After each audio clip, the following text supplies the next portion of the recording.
Hey guys, we're going to be unboxing the NRG Innovations Race Short Hub. We've been refining this design for the last 2 years.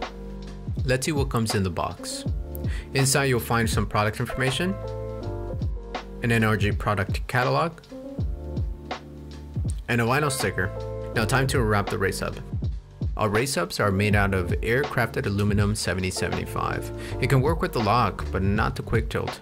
It's a similar design to the male portion of the NRG regular quick release. But it also has a spline adapter built right in. See? This particular Race Hub is designed for a Mazda hub. Now, you do lose horn function with the Race Hub, but functions like signals and wipers are further down the column and will not be affected by the Race Hub. Here, I'll grab the top half of the quick release, which is all I need.